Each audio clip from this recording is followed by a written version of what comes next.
नमस्कार, अश्विनीज रेसिपीमध्ये सर्वांचं मनापासून स्वागत। आणि आज आपण मटकीची उसळ कशी बनवायची ते बघणार आहोत। त्यासाठी आपल्याला सगळ्यात आधी एक कढई गरम करायला ठेवायची। कढई गरम होऊ देऊया।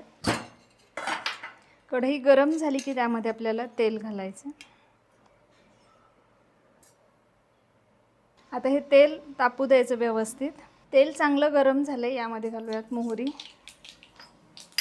जिरं घालायचे आणि इथे भरपूर असा बारीक चिरलेला कांदा घेतलाय, तो घालूया।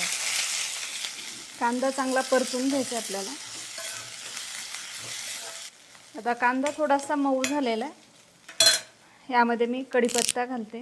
कढीपत्ता अगोदर घातला असता तरी चालतं, म्हणजे डायरेक्ट तेलामध्येही घालू शकता। यासोबतच यामध्ये आपण घालूया शेंगदाणे। इथे मी भाजून चोळून घेतलेले शेंगदाणे आहेत, ते वापरते। मिक्स करायचे। आता हे परतून झाले। शेंगदाणे पण भाजलेले घेतलेत, त्यामुळे त्याला जास्तही परतण्याची गरज नाही। आता यामध्ये मसाले घालूया। आता सगळ्यात आधी यामध्ये मी घालते थोडी हळद, लाल मिरची पावडर, गोडा मसाला। हा घरीच बनवलेला गोडा मसाला आहे, याची लिंक मी तुम्हाला डिस्क्रिप्शनमध्ये देते। कोथिंबीर घालूयात आणि हे मिक्स करून घेऊयात। मसाले जळू नयेत म्हणून थोडंसं पाणी घालायचं। आता हे मसाले आपल्याला मिनिटभर यामध्ये परतून घ्यायचे। मसाले चांगले परतून झालेले आहेत, त्यामध्ये घालूयात बारीक चिरलेला टोमॅटो। मिक्स करायचं आणि यामध्येच आपल्याला मीठ घालायचं। आता हा जो टोमॅटो आहे चांगला मऊ होईपर्यंत याला परतून घ्यायचं, छान तेल सुटेपर्यंत। टोमॅटो चांगला परतून झालेला आहे। आता यामध्ये आपण ही मोड आलेली मटकी घालूयात।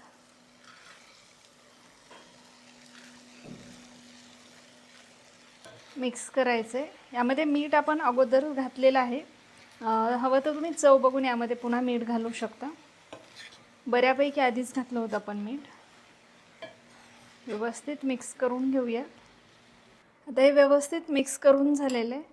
आता सुरुवातीला पाणी न घालताच याला एक वाफ काढून घ्यायची, वरती झाकण ठेवायचं, गॅसची फ्लेम कमीच ठेवायची। 5 मिनिटं झालेले आहेत, याला एक चांगली वाफ आलेली आहे। एकदा मिक्स करून घ्यायचे।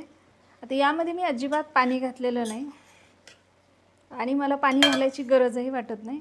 जर वाटत असेल तर तुम्ही यामध्ये थोडंसं या स्टेजला पाणी घालू शकता। यावरती पुन्हा आणखी मी झाकण ठेवणार आहे आणि याला आणखी थोडंसं शिजवून घेणार आहे।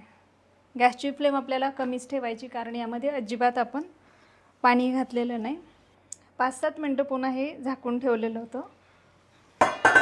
आपण चेक करूया। बघू शकता आता मटकी व्यवस्थित शिजली गेलेली आहे। यामध्ये आपण अजिबात पाणी घातलेलं नाही।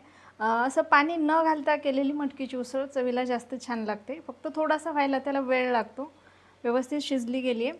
गॅसची फ्लेम मी आता बंद करते आणि वरतून थोडी कोथिंबीर घालते। यामध्ये तुम्ही ओलं खोबरंही घालू शकता, तेही छान लागतं। तर बघू शकता, खाण्यासाठी एकदम मस्त अशी आपली मटकीची उसळ इथे तयार झालेली आहे। जर तुम्हाला आजचा व्हिडिओ आवडला असेल तर व्हिडिओला नक्की लाईक करा। हा व्हिडिओ तुमच्या मित्रमैत्रिणींना नक्की शेअर करा। चॅनलवरती नवीन असाल तर नक्की चॅनलला सबस्क्राईब करा आणि सगळ्यात महत्त्वाचं म्हणजे तुमच्या कमेंट्स कळवायला विसरू नका।